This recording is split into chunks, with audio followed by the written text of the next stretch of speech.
This week, we explore a conundrum about lodges.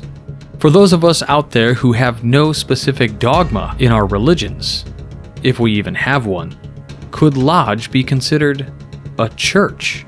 We'll explore this question in great detail. Then, what do female hummingbirds and their flashy feathers have to do with Freemasonry? Here's a clue. Flashy colors equals lapel pins and medals. How do we use those? How do we define titles? And should we get rid of titles altogether? All this and more in this edifying episode of Whence Came You. Stay tuned. Welcome back to Whence Came You, a Masonic podcast featuring research papers and discussions related to Freemasonry. Here's your host, Brother Robert Johnson. Welcome back. This is episode number 510. Thanks to our fellows, contributors, producers, and legacy partners for bringing this program to you week after week, month after month, year after year. If you want to know more about how you can help bring this show to brothers and people interested in Freemasonry all over the world, head on over to wcypodcast.com, click on Support the Show, and see how you can help. I want to thank Denver Lodge number 5 for having me virtually present for their Masonica event, which was really cool. I also want to say that if you're listening to this on Sunday or Monday morning, you might have a chance to check out the same presentation, which is The Legend of Adam's Grave, which I'll be doing again for Scouters Lodge virtually. Details for that will be on the presentation schedule on the website, wcypodcast.com. We're going to do it at 7:30 p.m. Eastern Time. As far as the news goes, lots of stuff going on with that Knight Templar hoopla that has been going on last week. We had great presentations by Brother Oscar Allen on the refracted light. I would check that out. He discusses, we shared the news that the CBCS, or I think as they're called, the Great Priory of America, was declared irregular or something along those lines back in the 2010, 11, or 12 era from the Grand Encampment of Knights Templar United States. They went back into amity a few weeks ago. And so there's been a lot of news about that. So educate yourself on that if you're interested. I'll have links back to that video, which was really cool. I think Brother Oscar did a wonderful job there. So nothing else really going on in the news.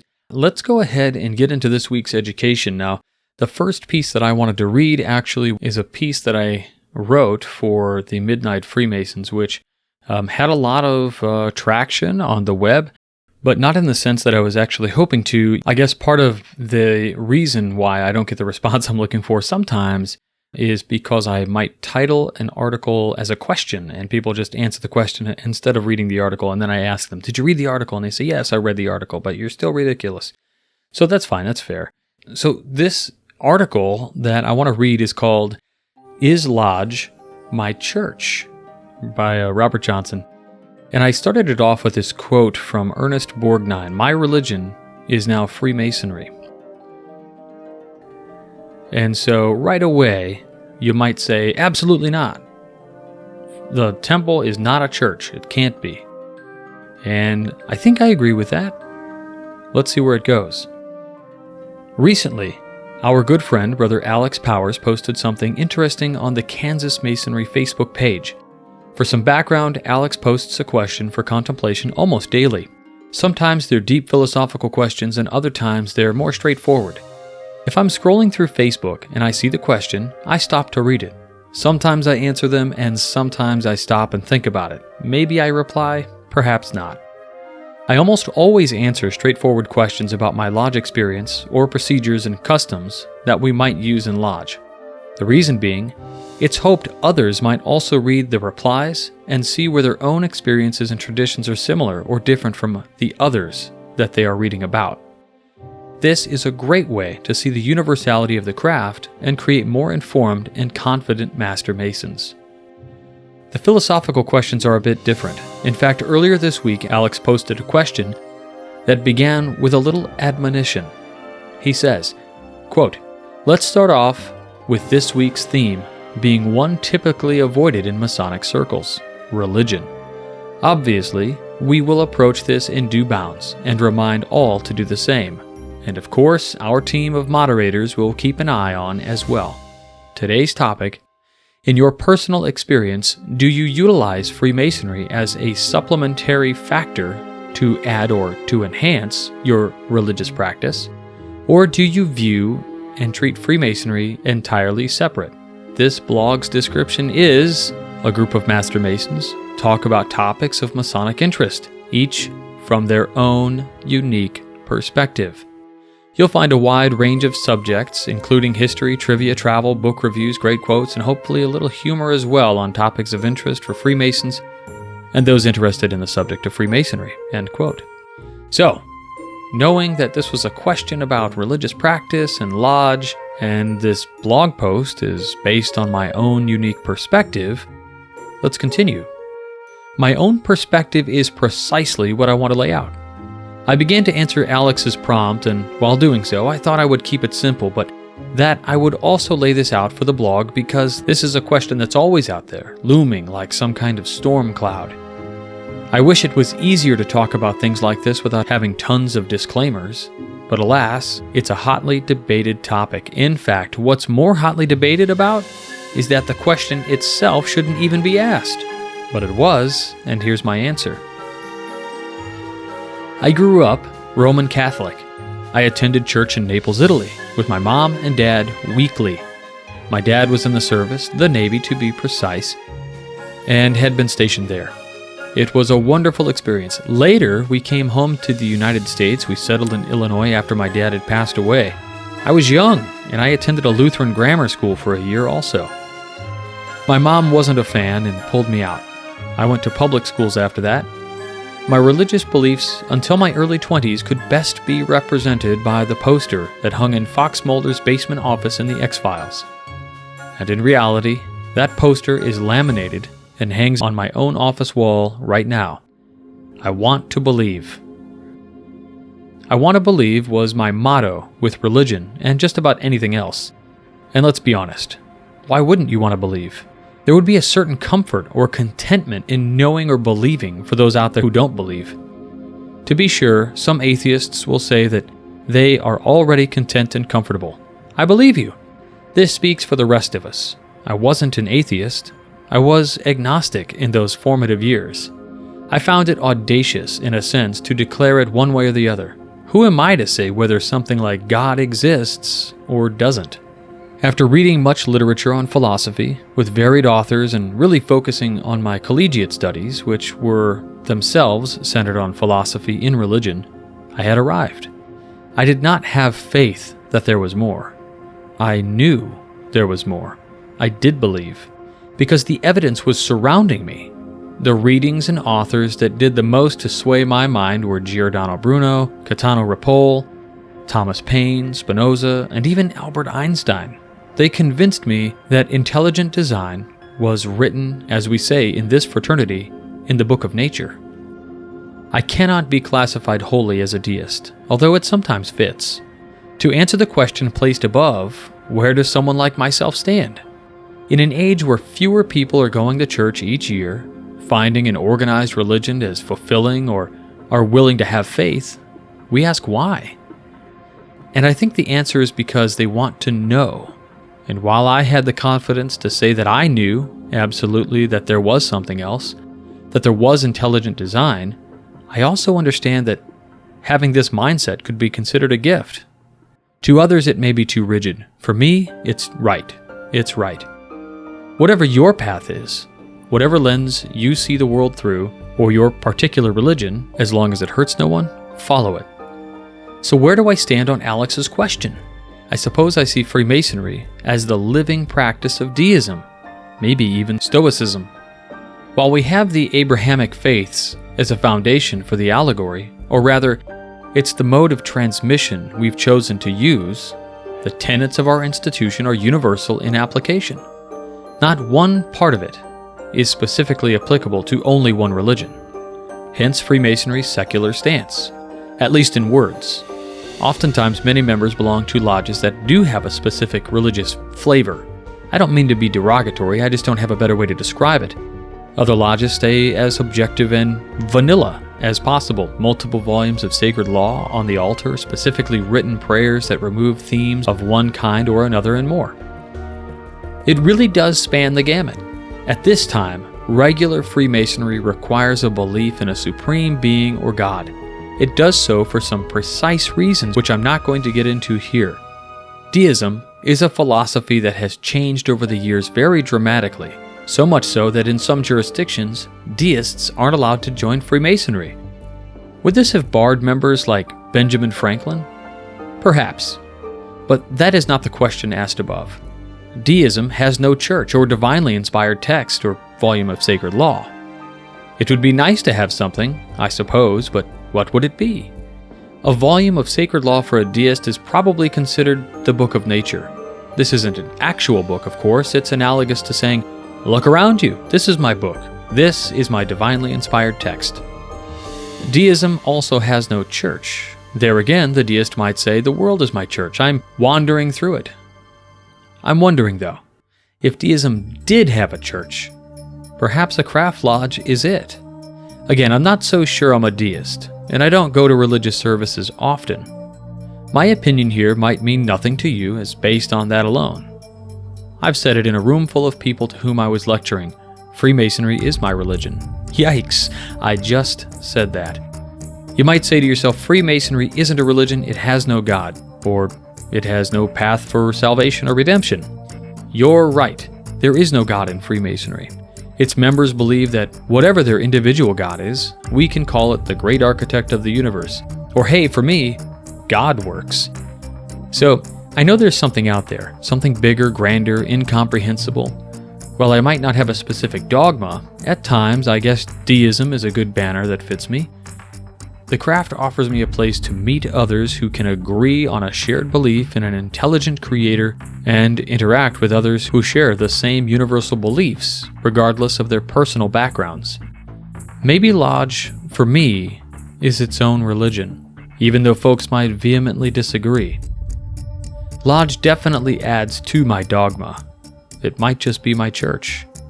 To quote an interview with Ernest Borgnine for The Scotsman in 2009, quote, his religion now, he says, is Freemasonry. I'm very happy to say that I'm a 33rd degree Grand Cross Master Mason in the Scottish Rite. We believe in one thing, God. We believe in another thing, to help your fellow man. Be as kind as you can be to everybody. End quote. So there you have it. I'm not going to ask the Craftsman Plus if church is your lodge or if lodge is your church or even if Freemasonry is your religion.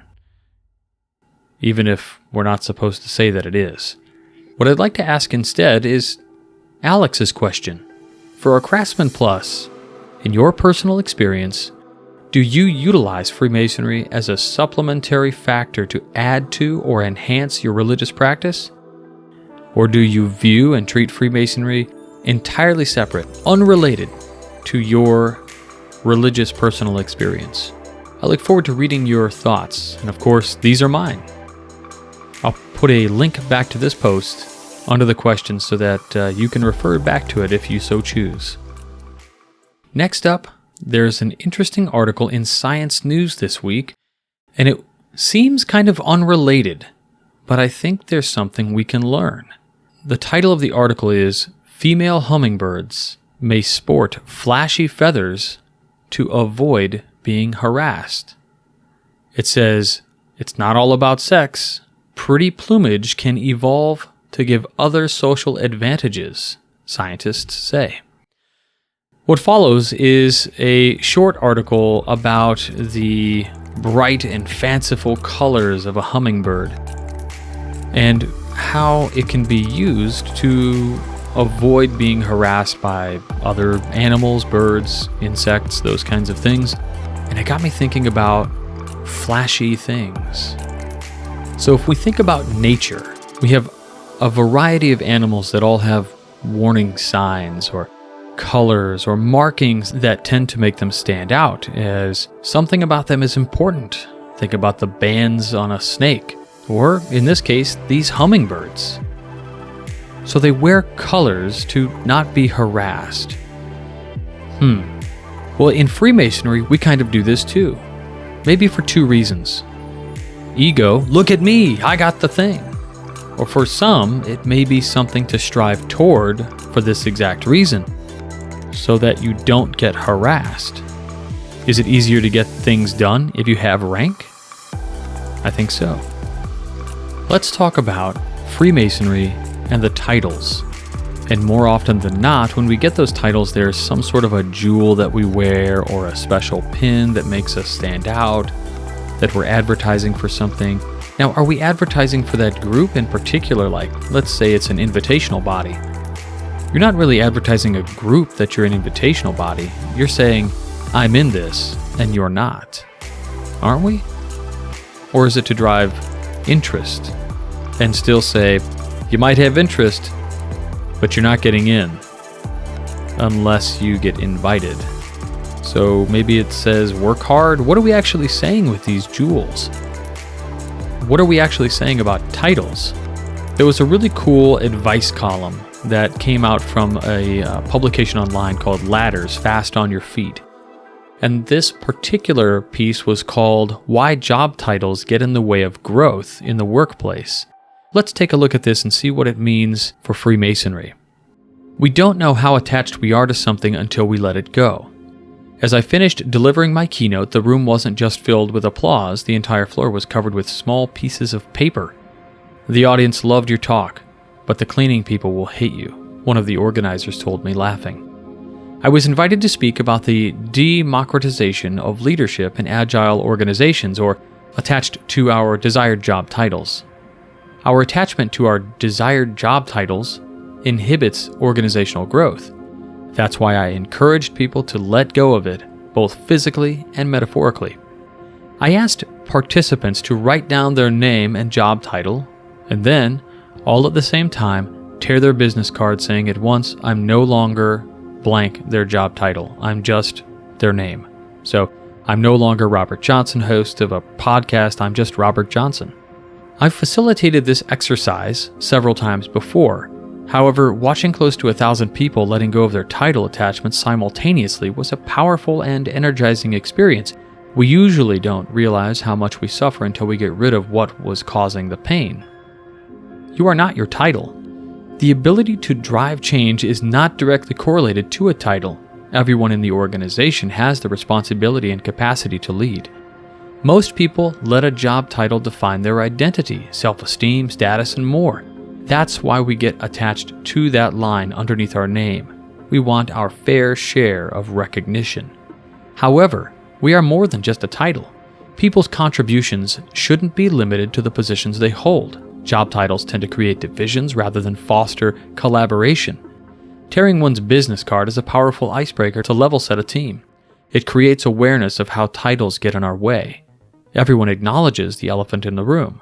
Letting go of one's title, both mentally and physically, is a powerful way to release that emotional pressure, but most importantly, it sends a clear message. We encourage the team to prioritize quality over egos. An idea matters more than who authored it. Embrace your vulnerability. Don't hide behind your title. I remember consulting a university in Europe. The CEO was frustrated with its toxic culture. Quote, "They are all backstabbers and passive-aggressive," end quote. I remember her telling me during our first call, they can't see each other in the eye. Not surprisingly, during the first team offsite, she was the only one who couldn't tear her card. Even her direct reports had no problem of letting go of theirs. Everyone was willing to become more vulnerable in front of each other, except her. I'm not judging this woman. She couldn't take the challenge. It was easier for her to blame the team. Letting go of one's title is not about making us all equal, but about sharing accountability. The entire team owns the problem and is responsible for solving it. So the article goes on to list 5 ways to overcome the title bias. Now in Freemasonry, we think about this. We know that these titles exist, right worshipful, worshipful, most worshipful, all of these titles, illustrious, or whatever it is. And we keep these titles, but we always say to ourselves, but just call me brother. Well, if that's the case, then why do we have those titles at all? Does it give us some special powers to have those titles? I think it does and it doesn't, but let's check out these 5 ways to overcome the title bias. Number 1, titles inhibit candor. Most people feel intimidated by their bosses. A Harvard Business Review survey reveals that most people trust a stranger more than their manager. Psychological safety is key to encourage people to speak up without the fear of being judged or punished. Building trust takes time and must be nurtured continually. Keep an eye on how safe your team feels. Do your team members speak up, or do they censor their best ideas? Be mindful of both your verbal and nonverbal cues. Are you promoting or hindering open conversations? Saying the organization is safe but not paying full attention can be perceived as you are dismissive. Number 2, titles create an authority bias. This one is pretty huge. The opinion of the boss promotes groupthink. Once their manager speaks up, most people change their opinions. If you were the most senior executive in the room, be the last one to speak up to avoid the authority bias. Make sure everyone shares their opinion before you do. If you're anxious, capture your thoughts on a post-it. Listen and pay attention. Don't let your perspective become everyone's way of thinking. We're so guilty of this one in Freemasonry because usually the worshipful master leads the meeting, so the Grand Master sets the tone for something, and from that point on, it is that opinion to which we are supposed to be completely adherent to. Number 3, titles feed the illusion of power. This is also another big one. Most organizations correlate titles to authority. Being the boss equals being right. Most people have an issue with embracing their own vulnerability. They use a title to protect themselves. Global studies reveal that 79% of people quit their jobs for lack of appreciation. When you don't need to protect a perfect image of you as a leader, it's easier to value the good within your team members. Reflect. Is your self-image getting in your way? Number 3, being the boss equals being right. Well, in the fraternity, being the boss does not equal being right. It means you're the boss and this is your decision, and regardless of being right or wrong, people have to abide by it. Which just means that the weight of being on the right side of history and doing the right thing is even more important. Number 4, titles protect comfort zones. The lack of title is way out. It's a common excuse for not taking on more responsibilities and to expect someone else to do the things for us. Titles protect us from stretching beyond our comfort zone. Senior managers use them to hide their vulnerability. Those in their lower ranks don't step up because they don't have the right title. What about you? Think about this one in the terms of the fraternity. Our worshipful masters typically don't do a whole lot unless they're super engaged, right? We throw the tasks out to the lodge, and yet without giving them a title, they don't actually step up to do the work. We see this all over the United States with things like DEOs or district education officers. While we appease them with a title, they don't actually get anything official. They're not valued the same way, say, a DDGM would be, which is a mistake. So perhaps there's something to be said there. And finally in this article, it says number 5, titles hide our blind spots. Senior executives, let's call it worshipful masters, see differently. They observe the whole picture and visualize a better future. However, that asset can also blind them. They assume everyone sees what they see. For example, 89% of bosses believe employees quit because they want more money, but only 12% of employees actually leave for that reason. Letting go of your title is also about not being blinded by your position. It's acknowledging the gap between the perspective and your teams. Make sure everyone's on the same page rather than assuming they see what you do. So in this instance, right, a worshipful master might come in, set his plans for the whole year, and not explain why that's his plan. But to get everybody involved and to have some skin in the game, maybe it behooves him to go through that plan and express why this is so important for him or for the lodge. So if you want to read this article for yourself, I'll post a link to it in the show notes. It's by Gustavo Rossetti, and he's a change instigator that helps teams lead positive change. He's an author, a consultant, a speaker on team development and cultural transformation. The article was first published on Medium. So here we've addressed some issues with title. Now, in another article that I thought was really interesting, came directly out of the Wall Street Journal. The title is, What's in a Title? Ego Stroking Chiefly. Can too many chiefs spoil a title? Is the first part of the line. The article really identifies the fact that all a title really does is ego stroke. Yet I'm sure within the idea of Masonic Lodge, right? In our fraternity, one of the things that we try to break is the individual ego, which is kind of counterintuitive thinking and in the practice of actually handing out titles. So that's one side of the coin.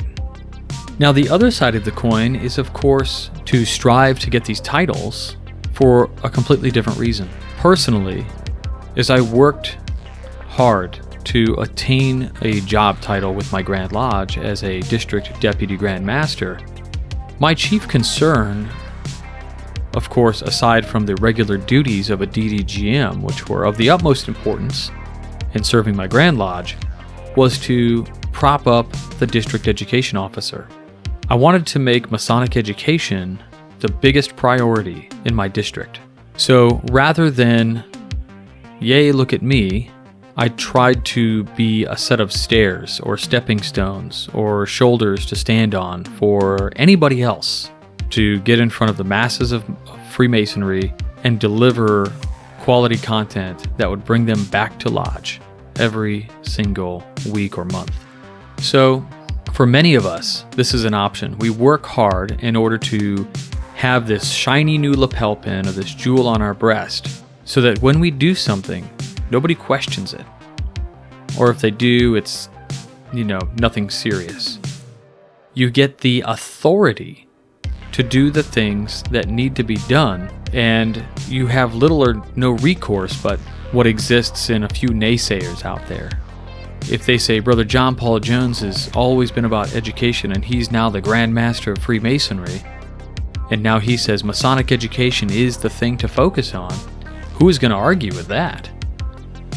Going back to the title where, as a Grand Master, what you say is right, regardless of whether or not it is right, it allowed you in that position to make those decisions.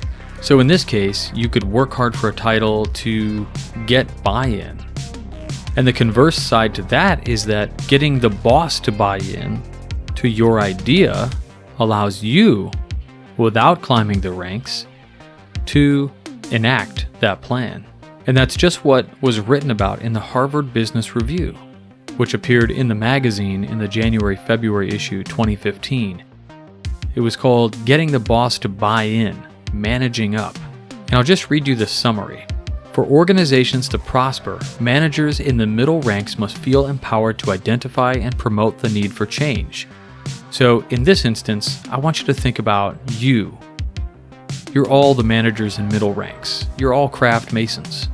Continuing on, people at this level gather valuable intelligence from direct contact with customers, suppliers, and colleagues.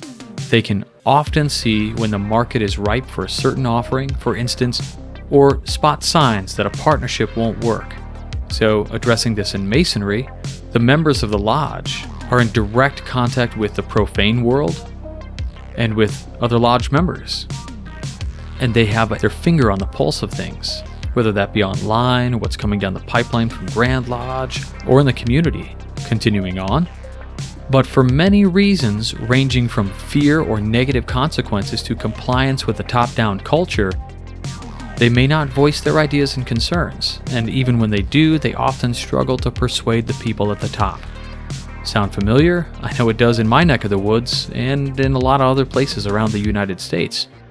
Now, the authors studied issue selling in a range of organizations, roles, and industries, identifying 7 tactics associated with success. Managers should tailor their pitch to their goals, values, and knowledge of decision makers. Frame the issue to show how it supports a strategic goal. Manage emotions, their own and their audience's. Get the timing right by, say, attending to a boss's preoccupation or watching larger trends. Involve others, both in and out of their networks. Adhere to organizational norms, such as how leaders prefer to receive information, and suggest solutions or at least propose ways to find one. Issue selling is an ongoing process that requires groundwork and patience. Mid-level managers who do it effectively get decision makers' attention and make a real difference in their organizations. So basically what this is saying is all of you are these managers. We're all managers in a lodge. And to get the boss's buy-in to move to an organizational change or to do something new at your lodge, you need to approach it in a way and you have good timing, so know when to speak up. You need to attend to the boss's preoccupations, which means tailor your message around what your boss or the worshipful master or whoever your audience is to something that they're interested in. For instance, maybe you didn't get anywhere with planning a poker night, and maybe the master of your lodge is really looking at charity as his thing this year. So how do you spin that? Well, maybe the proceeds go to the charity.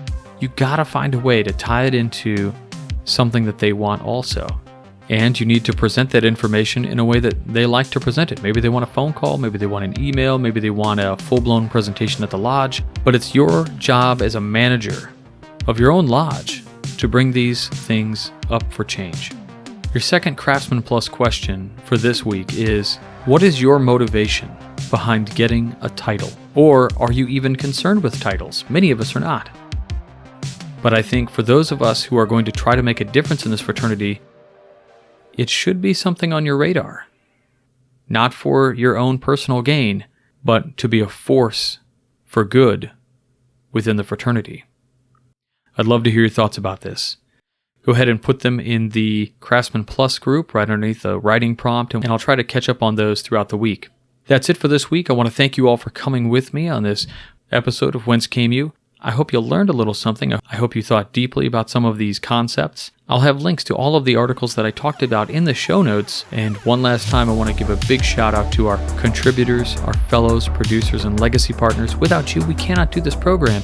And if you are out there and you're listening and you've been listening and you're on the YouTube channels and you've subscribed and you've done all the things and you've shared with your friends and family and your lodge members and you're thinking, how can I help the WCY podcast? Well, the answer is simple. Just go on over to WCYpodcast.com, click on support the show, and check out the options. We've got a number of things you can do to assist the program. We've even got some things for sale on the shop, so check it all out. Every dollar goes right back into this program and the ability to produce great content for all of you in search of Masonic light or who are interested in the Masonic fraternity. I'll talk to you all next week. Until then, stay on the level. For Whence Came You, I'm Robert Johnson. Take care. You've been listening to Whence Came You, a Masonic podcast featuring research papers and discussions related to Freemasonry with your host, Brother Robert Johnson. Be sure to join us for our next edition.